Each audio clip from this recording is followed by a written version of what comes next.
Welcome dear students in AC starter. आज मैं आपके सामने जो सिक्किम प्रोजेक्ट लेकर आया हूँ वो हिस्ट्री से रिलेटेड आया हूँ। जैसे कि आप जानते हैं कि 11th और 12th में हिस्ट्री का आपका सब्जेक्ट होता है, तो ये मैं इसलिए लेकर आया हूँ ताकि आपको एक तरह से गाइडेंस मिल जाए। ठीक है, आप इसकी हेल्प लेकर अपना जो प्रोजेक्ट है वो बहुत अच्छे से प्रिपेयर कर सकें।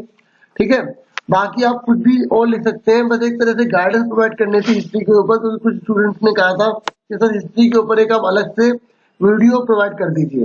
ठीक है, मैंने इससे पहले संस्कृत की, हिंदी की, इंग्लिश की, एसएससी की भी प्रोवाइड कर दी है।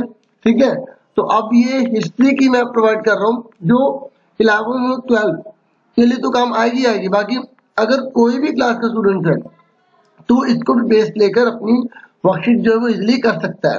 ठीक है, जैसे कि आप जानते हैं हिस्ट्री जो है पास्ट से रिलेटेड होती है, तो उसी से रिलेटेड ये मैंने वीडियो प्रिपेयर करी है। देखो, ये इंग्लिश में अभी है और थोड़े टाइम बाद मैं हिंदी में भी अपलोड कर दूंगा। ठीक है, तो आप फटाफट आप देख लीजिए कि आपको करना क्या है। जैसे कि आप जानते हैं कि सीबीएसई के द्वारा आपको एक नोटिफिकेशन आया होगा कि जो भी बच्चे हैं फर्स्ट से लेकर 12 तक उन सबको जो सिक्किम के ऊपर जो है तो एक अपना प्रोजेक्ट हर सब्जेक्ट वाइज जो है प्रिपेयर करना है। ठीक है, और ये टीचर्स आपके मार्क्स लगाएंगे, फिर उनके मार्क्स को जो आपको मार्क्स मिलेंगे उस मार्क्स को जो है टीचर्स को सीबीएसई में सबमिट करवाना होगा। ठीक है, तो आप अपना प्रोजेक्ट क्रिएटिव करना, मैं ये नहीं कह रहा कि आप इसे कॉपी करो। ठीक है, आप इसकी गाइडेंस दो और अपने अच्छे तरीके से जितना बढ़िया हो सके उतना क्रिएटिव काम करना। ठीक है, बाकी एक बार और कि अपने टीचर से प्लीज गाइडेंस जरूर लें। ठीक है, टीचर्स आपके हमेशा वेल विशर रहते हैं, वो आपका सपोर्ट जरूर करेंगे। एक बार एक पेज करके उनको जरूर दिखाना है ताकि उनकी आपको ऐसे गाइडेंस मिल जाए। ठीक है, तो देखो हिस्ट्री में मैंने जो है ना इंट्रोडक्शन, जैसे आप शुरू में लिखोगे ना कि आप क्या बता रहे हो, तो आप सिंपल मत नोट करना। ठीक है, लीफ के टाइप में, फ्लावर्स के टाइप में, टॉपिक्स इस तरीके से आप बता सकते हैं। बाकी आपके ऊपर है आप कैसा करना चाहते हैं। तो इंट्रोडक्शन मैंने थोड़ा सा दिया है इसमें। ठीक है, हिस्ट्री ऑफ सिक्किम के बारे में थोड़ा सा। ठीक है, फिर हमने किंगडम ऑफ सिक्किम के बारे में बात करी, फिर relation with the British empire के बारे में, फिर इंडिपेंडेंट मोनार्की की किस तरीके से एक अलग मोनार्की बनी है, उसके बाद किस तरीके से इंडिया के अंदर आई और कैसे कैसे क्या हुआ, ये सारा इसके अंदर एक्सप्लेन है।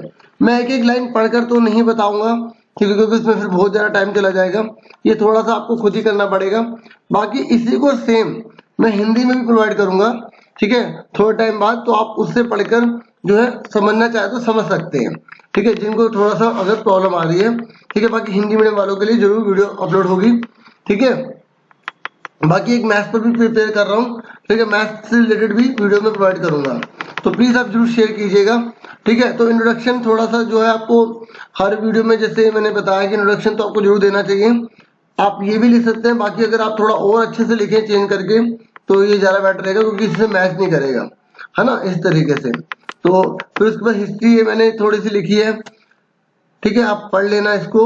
उसके बाद जो है थोड़ा सा और इसमें ऐड किया गया है। उसके बाद हमने उसके बाद किंगडम किस प्रकार का, सिक्किम में कौन कौन से राजा का राज था, क्या हुआ था, कैसे यहाँ पे कौन सा रिलीजन था, कौन सा फिर रिलीजन गया, इस तरीके से उसमें बहुत सारी डिटेल है। ठीक है, तो काफी इसमें फाइट वगैरह हुई थी।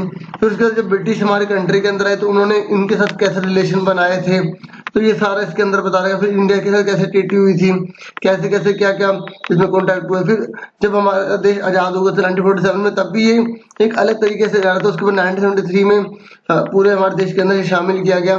ठीक है, ये सारे इसके बारे में मैंने कुछ ये इन्फॉर्मेशन इसमें लिखी गई है। बस मैंने इतना ही बताया, बाकी आप पिक्चर्स बहुत अच्छी से लगाना। ठीक है, और ज्यादा हो सके तो हिस्ट्री से लगाना कि उनके जो आपको मिल जाएंगे बहुत सारे सोर्सेस होते हैं, आपको इसलिए मिल जाएंगे। फोर्ट जो किले वगैरह होते हैं, ठीक है, वो आप इसमें पिक्चर्स में लगा सकते हैं। और जो पहले का जो एरिया था वो कैसा था, ठीक है, जैसे मैप आप दिखा सकते हैं कि पहले एरिया में कौन कौन कवर करता था, बाद में कौन कौन कर रहा है। तो इस तरीके से आप लगा सकते हैं हिस्ट्री की जो पुरानी कौन कौन सी इनके पास चीजें थी, और जैसे कौन कौन से जैसे युद्ध हुआ था, जैसे आपने अभी देखा था, तो उसमें जो है ना वो कौन कौन से रिसोर्स का यूज करते थे युद्ध करने के लिए। तो ठीक है, तो कौन कौन से इतिहास से रिलेटेड है, तो मतलब पुराने कोइंस हो गए, वो से राजा महाराजा के जो पोशाक होते, कपड़े होते हैं, तो वो आप सारे पिक्चर्स में ऐड कर सकते हैं। ठीक है, तो ये थोड़ा सा मैंने आइडिया देने के लिए ही जो है वीडियो बनाई है। तो जो मैं हिंदी में जो लाऊंगा, अगर टाइम मिला तो उसमें भी समझा दूंगा। मेन एक ही बात है ना, तो जो हिंदी मीडियम वाले हैं स्टूडेंट्स हैं, तो इसमें देख लो, अगर टाइम मिला तो उसमें भी समझा दूंगा, नहीं तो उसे मैं ऐसे ही अपलोड कर दूंगा जैसे मैंने एसएसटी में भी करी थी। ठीक है, जो एसएसटी में मतलब सभी क्लासेस के काम आ जाते हैं, उसमें मैंने हिस्ट्री को थोड़ा सा डाल दिया था, उसमें ज्योग्राफी भी थी, उसमें इकोनॉमिक्स भी थी, इस तरीके से। तो बच्चों अभी प्लीज मुझे सपोर्ट जरूर करो, जितना हो सके प्लीज शेयर करो, सब्सक्राइब करना बिल्कुल मत भूलना, इतना तो बनता ही है, अगर इतना हार्ड वर्क कर रहा हूँ तो आप इतना तो मेरे लिए कर सकते हैं। बस आपको क्या करना है, जो रेड बटन है उसको ब्लैक कर देना है, ठीक है, और जीवन में एक मेरे भी थोड़ा सा प्रकाश ले आना, ठीक है। तो इतना बहुत है, फिर मिलते हैं आपसे। Thank you for watching and listening carefully. Take your dear students.